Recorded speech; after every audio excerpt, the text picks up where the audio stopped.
What if I told you that 90% of catching fish on a balance jig has nothing to do with the actual jigging motion? It sounds crazy, right? We've all been taught to rip it, let it fall, and repeat. But that's precisely why so many of us stare at a blank flasher all day while the angler next to us is pulling up fish. Today we're dissecting the ugly truth about the balance jig. This isn't another video about what color to use. This is about the fundamental flaws in technique that turn a killer lure into a useless piece of metal. By the end of this video, you'll understand the one tiny detail that separates a full bucket from a long, cold day of going home empty-handed. So, let me ask you this, and be honest in the comments. Do you think the size of your jigging motion is the most important part of the presentation? Let's find out. The balance jig is an icon of ice fishing. It's everywhere. Every tackle box has a few. Why? Because when it works like nothing else. It perfectly imitates a darting, dying bait fish, which is like ringing the dinner bell for predators like walleye, perch, and pike. The deception is in its simplicity. It looks easy. You drop it down the hole, you lift your rod, you drop your rod. How could you possibly mess that up? Well, that's the trap. This lure has been sold to us as a simple, aggressive reaction bait tool. For years, the common wisdom has been make it jump, make it dart, attract fish from a distance. But this thinking is exactly what leads to failure. Anglers are out there on the ice, aggressively ripping the lure, thinking more action equals more fish. In reality, they are doing the exact opposite of what the lure was designed for. They are killing its subtle, natural, and deadly action. Let's start with the biggest myth of all, the aggressive rip. Picture the scene. It's early morning, you're cold, you're eager to get a bite. Your instinct is to be aggressive, to make something happen. So you give that rod a huge 1 or 2 foot rip upwards, thinking you're calling fish in from across the lake. What you're actually doing is creating a chaotic, unnatural explosion under the water. The balance jig shoots upwards, then plummets straight down, often fouling on your line. It never gets a chance to do what it's designed to do, which is to glide and circle. A real baitfish, even a panicked one, doesn't teleport up and down. It darts and glides. Your violent ripping motion is the equivalent of a person flailing their arms and screaming in a library. It doesn't attract predators. It terrifies them, or, at the very least, makes them extremely wary. You are signaling danger and unnatural, not easy meal. The first step to success is to calm down and stop trying to force the bite with power. Now, let's talk about your equipment, because often your rod is your worst enemy. Many ice anglers use a standard medium-light graphite rod that they might use for other applications. It feels sensitive, it feels strong, but for a balance jig, it's often far too stiff. When you use a stiff rod, there is no shock absorption. Every tiny movement of your hand is transferred directly to the lure as a sharp, jarring motion. You make a short pop with your wrist, and that stiff rod makes the lure jump erratically instead of darting smoothly. You lose all sense of finesse. The ideal rod for this technique has a softer, more forgiving tip. It loads up slightly on the lift, which then smoothly launches the jig into its glide. It also allows you to detect those incredibly subtle bites that often happen on the pause, which a stiff rod might not even register. Think of it like this. A stiff rod is a hammer, while a softer rod is a paintbrush. You're trying to paint a beautiful picture for the fish, not build a house. This brings us to the most critical yet most ignored part of the entire presentation, the dead pause. The pause is everything. I want you to burn that into your brain. The jigging motion gets the fish's attention, but the pause is when 99% of your bites will occur. Why? Because the lift and glide imitates a fleeing bait fish. The pause, when the lure hangs perfectly still and horizontal, imitates a stunned or dying bait fish. This is the moment the predator's brain screams, "Strike now!" It's the moment of vulnerability. Most anglers are too impatient. They'll pop the jig, let it fall for a second, and then immediately pop it again. They never give the fish a chance to commit. You need to let that lure settle completely, come to a dead stop, and just hang there. How long?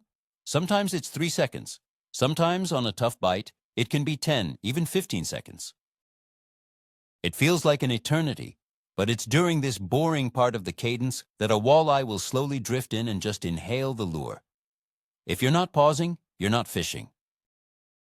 So, we know not to rip it too hard. and we know to pause.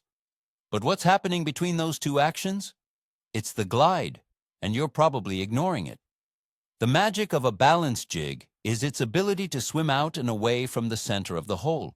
On a good pop and slackline fall, that lure will circle and glide, covering a diameter of several feet under the ice. This is its hunting ground. This is how it draws fish in. When you are too aggressive or use a tight line on the drop, you kill this glide. The lure just plummets straight back down. You're essentially turning it into a simple spoon. To achieve the proper glide, you need to pop the lure up with a crisp wrist snap and then, this is key, immediately follow the lure back down with your rod tip, creating slack in the line. This slack is what frees the lure to swim and glide naturally. You should feel a small tick in your rod tip when the lure reaches the bottom of its glide and the line comes tight again. If you don't feel that tick, you're not letting it glide. Let's talk about the connection between you and the lure, your line. This is a detail that can make or break your entire day. Many fishermen, especially those targeting bigger fish like walleye or pike, will spool up with heavy 10 or 12-pound test fluorocarbon or monofilament. They're thinking about abrasion resistance and strength. But for a balance jig, especially smaller ones, that thick line is like an anchor. It's stiff, it has memory, and it creates a massive amount of drag in the water. This drag kills the lure's ability to glide freely and subtly. The lure wants to dance, but the thick line is holding it back, making its movements dull and lifeless. For most perch and walleye situations, you should be using a much lighter line, something in the 2 to 6 pound test range. A thin diameter line, whether it's fluorocarbon, monofilament, or a braid with a leader, allows the lure to achieve its maximum action and glide. It will look more natural, and you'll get far more bites. Don't let your fear of breaking off cost you bites in the first place. How are you attaching that lure to your line? This might seem like a tiny detail, but it has a massive impact. A common mistake is tying your line directly to the eyelet of the balance jig, using a standard knot like a palomar or an improved clinch. When you do this, the knot can tighten down and cinch up against the eyelet, restricting the lure's movement. It creates a rigid pivot point, which hinders the rocking and gliding action. You want that lure to have as much freedom as possible. The solution is simple. Use a high-quality small snap swivel, or better yet, learn to tie a loop knot. A loop knot, like a Rapala knot, creates a small, open loop for the lure to swing freely on. This allows for maximum action and ensures the lure can pivot and glide exactly as its designers intended. It's a 1% change that can lead to a 50% increase in your catch rate. Stop choking your lures. Let them breathe. Another classic blunder is forgetting about the bottom. Anglers get so focused on the jigging motion that they lose track of where they are in the water column. They might start on the bottom, but after a few minutes of aggressive jigging, they've unknowingly worked the lure 10 feet up. Most of the time, especially for walleye and perch, the fish are relating to the bottom. That's where the food is. Your presentation should start there. A good rule of thumb is to let your lure hit the bottom, creating a small puff of silt or sand, then reel up about 6 inches to a foot. This is your home base. You work the lure in this zone. You can pop it up a foot or two, but always let it settle back down near the bottom. That little puff of silt, when it touches down, can be a huge attractant in itself, mimicking a scurrying crawfish or a digging minnow. If you're not consciously keeping your lure in that strike zone near the bottom, you're fishing over their heads. Are you guilty of the yo-yo syndrome? This is what I call it when an angler fishes in only one dimension, up and down. They drop the lure in the hole, and they just bounce it vertically. They aren't utilizing the lure's greatest asset, its horizontal coverage. As we discussed, a balance jig is meant to glide and circle. When you get the cadence right, you're not just fishing the 10-inch circle of your ice hole, you're effectively fishing a 5 or 6 foot diameter circle down below. You have to think of it as exploring the area. Let the lure glide out to one side, pause, pop it again, let it glide to the other side, pause. You are actively searching for fish without ever moving from your spot. The yo-yo fisherman is just showing the lure to whatever happens to be directly underneath him. The smart angler is sending his lure out on missions to find active fish and call them in. Break free from vertical thinking. Your cadence is a mess. That might sound harsh, but it's often true. Many anglers have no rhythm, no consistency in their presentation. 1 second they're doing tiny little twitches. The next they're ripping at 3 feet, Then they let it sit for 2 seconds, then they tap it again. This erratic, unpredictable action looks completely unnatural to a fish. Bait fish, even when panicked, have a certain rhythm to their movements. Your goal is to imitate that. Develop a consistent cadence and stick with it for a while to see if it works.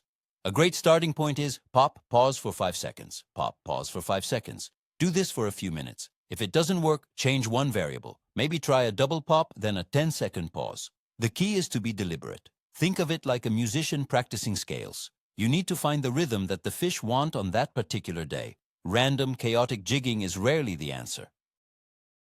It just signals that something is very, very wrong. This leads to a more advanced concept. You need to learn to read the lure. This goes beyond just watching your line. It's about feeling what's happening at the end of it.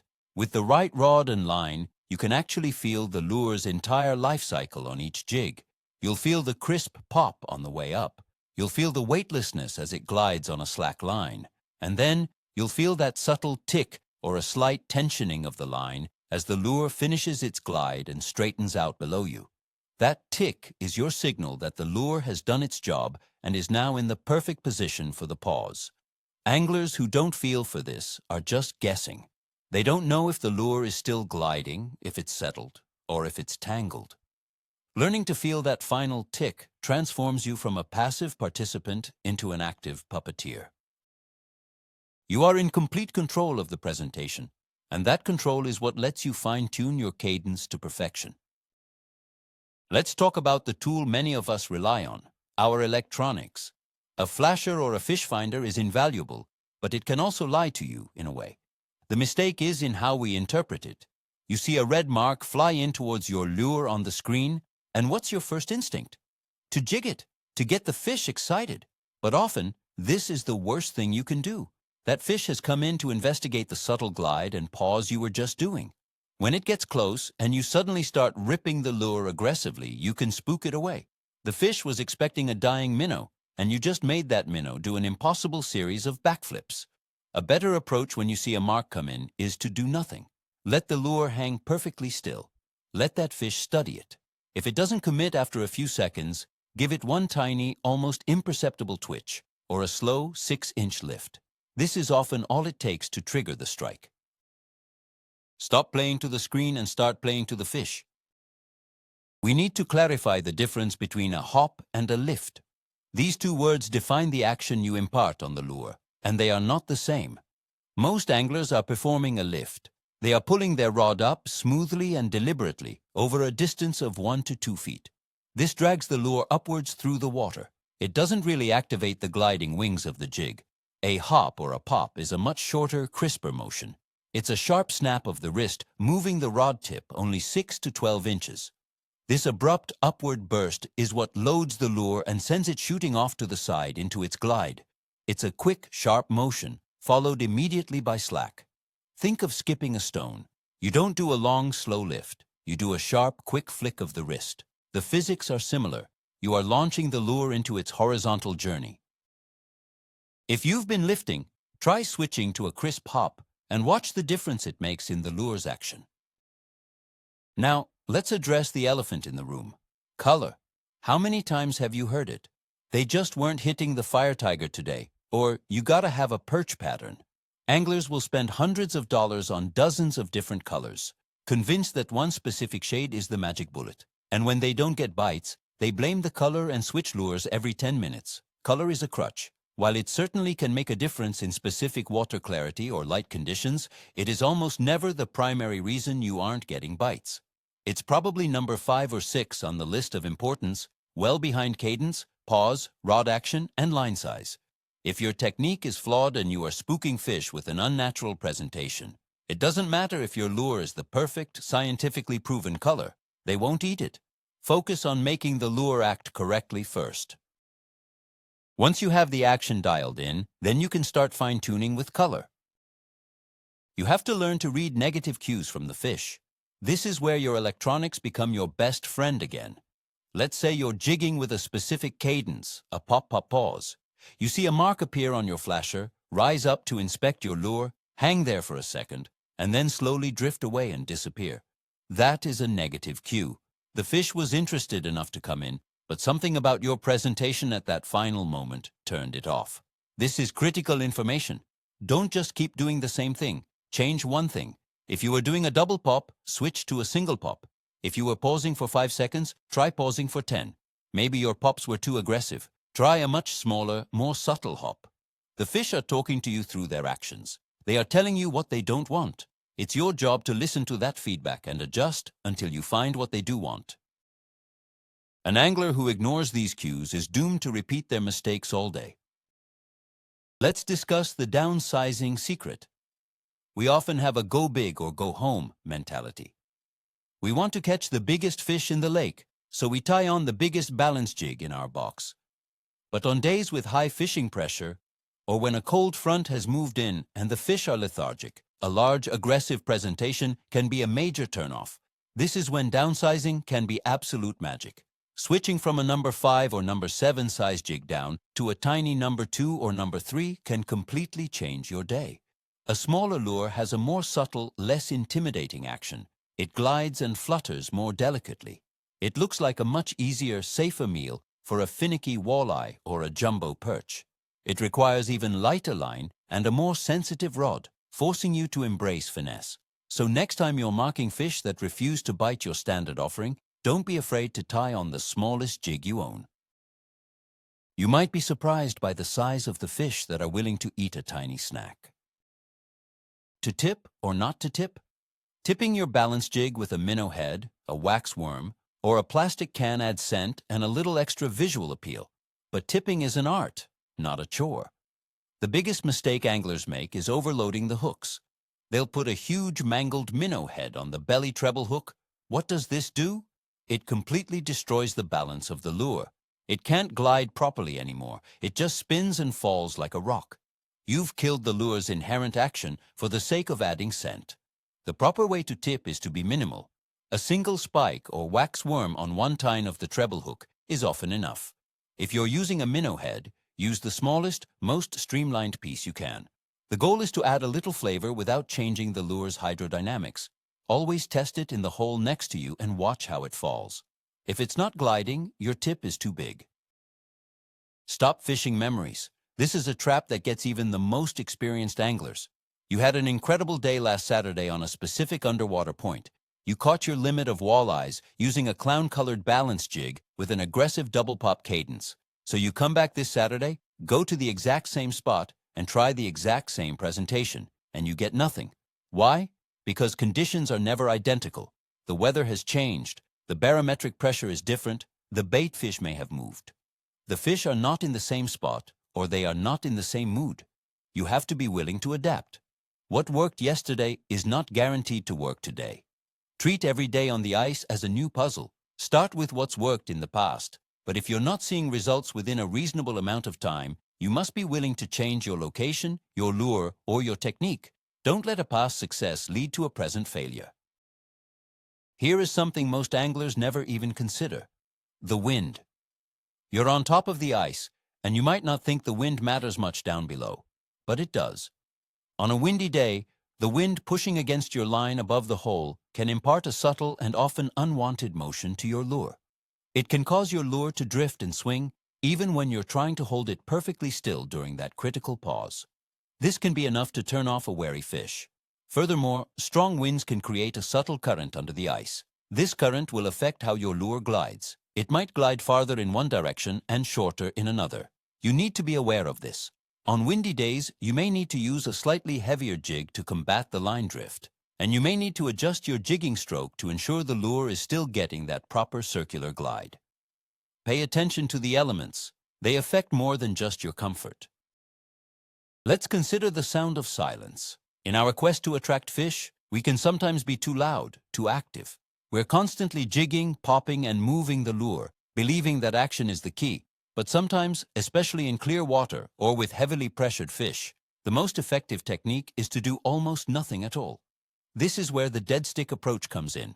After a series of pops and pauses to draw a fish in, if it's still hesitant on your flasher, just let the lure hang there. Put the rod in a holder or lay it on the ice and don't touch it. Let it sit for a full minute or two. The natural water currents and any microscopic movements from your line will give the lure just enough of a hint of life to be convincing. This extreme patience can be the final trigger for a fish that has seen 1,000 jigging presentations. It's the ultimate confidence move, showing the fish a truly vulnerable, easy meal. Finally, we have to talk about the confidence game. This is the mistake that ties all the others together. Anglers try a balanced jig for 15 minutes using a flawed technique, and when they don't get a bite, they immediately write it off. "These things don't work here," they'll say, and they switch back to a simple spoon or a live minnow. They never give the lure a real chance.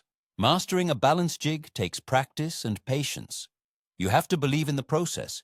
You have to be willing to experiment with your cadence, your pause length, and your rod action. You have to trust that the lure's design is sound, and it's your job to unlock its potential. The anglers who catch fish consistently on this lure are the ones who have put in the time to learn its language. They have the confidence to stick with it, knowing that sooner or later they will crack the code for that day. Don't give up on it so soon. So, let's put it all together. We've gone through a lot, from the myth of the aggressive rip to the critical importance of the pause to the subtle details of line size and rod action. If there is one thing you take away from this video, let it be this. The balance jig is a finesse lure disguised as a power lure. The moment you stop trying to force it to work with aggressive, violent motions and start allowing it to work with subtle, deliberate actions, your entire world of ice fishing will change. That's the real aha moment. It's not about how high you can rip it. It's about how perfectly you can make it hang still after a natural glide. This shift in mindset will not only make you better with a balanced jig, but it will make you a better, more observant angler overall. Thank you so much for watching and for sticking with me. If this helped you, please hit that like button and be sure to subscribe so you don't miss out on more content that will actually help you catch more fish. Now, for the real talk, what's the one mistake from this video that you now realize you've been making for years? Let me know your story in the comments below. I'm genuinely curious to read them.